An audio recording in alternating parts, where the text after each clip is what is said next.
Hi guys! Magandang gabi! Welcome back po dito sa Gandara SRU channel for Showbiz Update. Andito na naman nga po akong muli nagbabalik. Ang nagmamaganda ninyo kachismosang Kim Pao, wala na pong iba.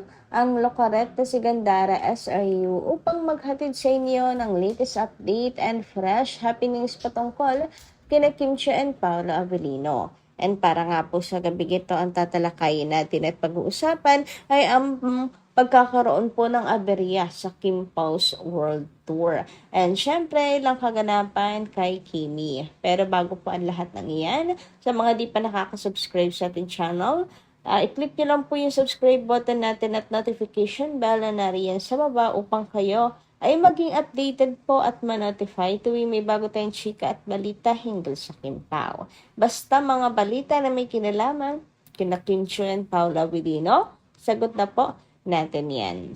And nais ko rin po pala magpasalamat sa walang sawang pagsuporta ng ating pong mga taga-subaybay sa pamamagitan ng pagbabasa ng ilan pong mga komento nila. So narito nga po ang ilan sa napili nating basahin. Shout out po dito sa first commenter natin na napili, si Ma'am Merlita Aurea Rodriguez. Medyo mahaba-haba ito, Ma'am Merlita. Anong meron? Mukhang kayo ay nanggigigil or masyadong masaya. So, basahin nga natin yung kanyang comment. Gandara, hindi naman may iwasan na hindi sila balikan. Nakaka-high blood naman. Kagaya kanina, meron akong nabasang comment na siya daw ang dating Kim Pao. Ngayon ay Eco 9 na siya kasi daw naglolokohan lang daw sila Paolo at Kim. Yung dalawa daw ay pinagsisigawan ni Eco yung relasyon nila at yung dati daw na ponin ay yun din daw ang totoo. Kasi pinapakita ni Paolo na mahal niya si Jay at napaka-sweet daw ni Paolo sa Jay nila. Ang sabi ko, yung sa inyo, yon ang fake dahil pang promo. Dahil sa movie nila na kailangan gumawa si Paolo ng paraan para magkaroon ng chemistry dahil walang dating kahit konti. Pero wa-effect pa rin. Nag-fluff ang movie nila. Kahit pa sweet-sweetan pa rin, wala pa rin. Kasi pakitang tao lang sa promo nga eh. Nag-assume lang ang idol nyo. At isa pa, yung sinasabi mong dati kang Kim Pao, sinungaling ka, maka-J ka talaga. Kung Kim Pao ka, dati, lumipat ka, hindi kakulangan. Sobra-sobra pa rin kami. At tungkol naman, sa naglolokohan lang sila Kim and Paolo dahil hindi sila umaamin, mali ka pa rin. Dahil malaki ang respeto at mahal ni Paolo si Kim. Dahil si Paolo, disenteng lalaki. Hindi niya kailangang ibunyag kung anong meron sa kanila ni Kim. Si Jay mo, walang sila dahil kung meron, bakit siya iniwanan? Walang ligawan sila.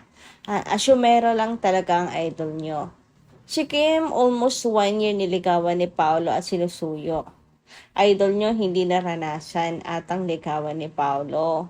Sino ngayon ang totoong minahal ni Paolo at sino ang kasama ni Paolo ngayon?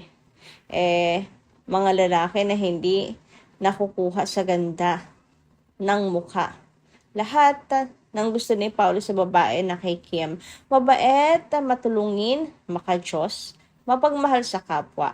Bonus na lang yung maganda at sexy at marunong sa buhay si Kim. Kahit hindi nakapagtapos kaya daming blessings ni Kim.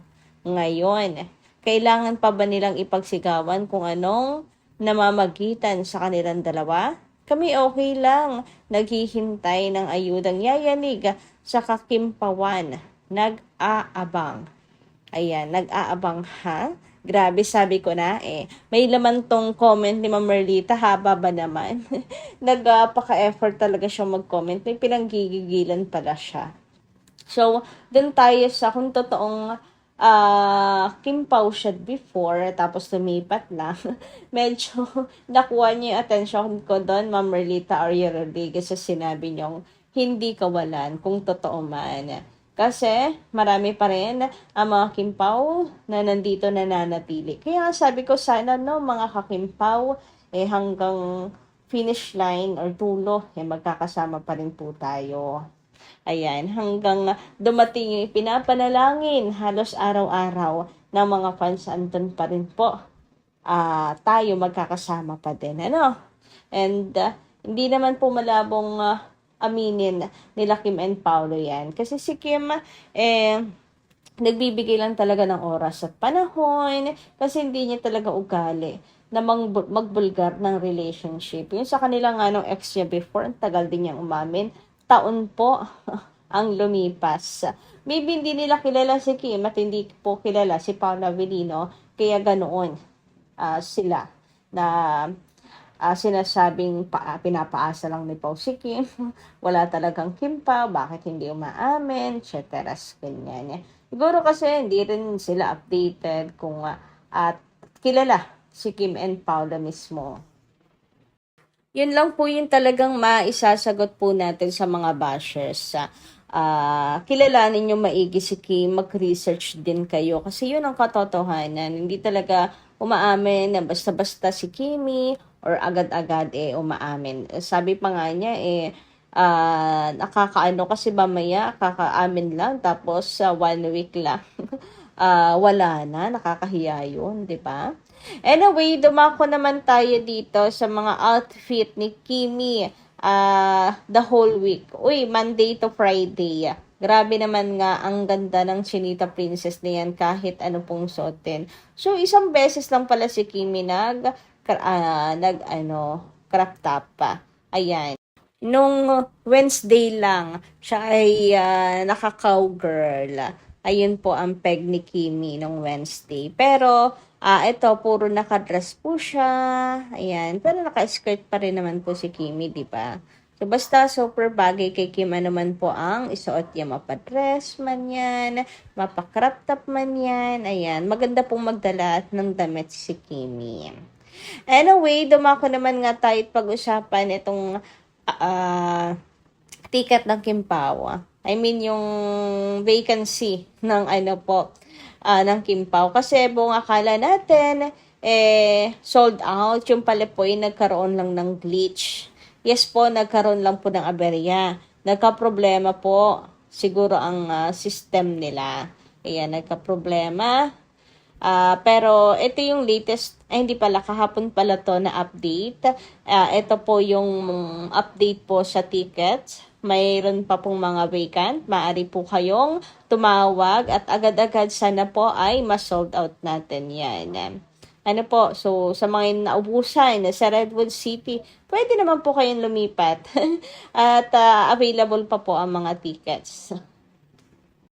Grabe, no? Bakit nga kaya po nagkaroon ng glitch? So, bakit kaya nagkaroon ng problema? Sa bagay, hindi naman talaga may iwasan yan. Kaya dalangin natin na maging perfect po ang sana ang maging Kim Pao's World Tour at hindi po magkaroon ng technical issues.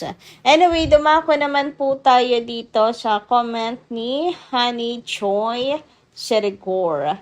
Nakailang ulit ako pinanood, Miss Gandara, yung video clip.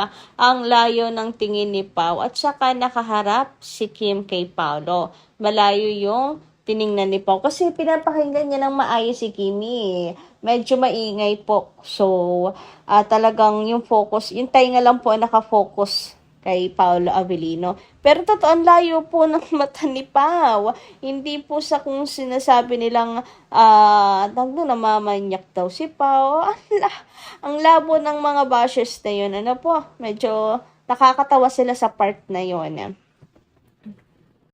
Kasi kahit anong ulit-ulitin na gawin po ninyo doon sa video, wala po kayong makikitang pambabastos na ginawa ni Pao, pang-cheat ni Pao kay Kimi, sinusulyapan daw si Sofia, hay nako, nakakaloka. Anyway, sabi naman ni Ma'am Remy Ramos, okay lang yan, marami ditong park to jog and run and also lots of coffee shops. with good coffee. I'm from Toronto and waiting to secure my tickets for the concert. Nako, secure nyo na po yan, hanggat di pa po nag-open for, direct booking, pwede na po kayong tumawag sa binigay po nilang contact numbers para magpa-reserve. So, yun lang po muna yung ating update, guys. Maraming salamat po sa inyong pakikinigan. Kita-kits po muli sa mga susunod pa natin, chika. Maraming pong salamat!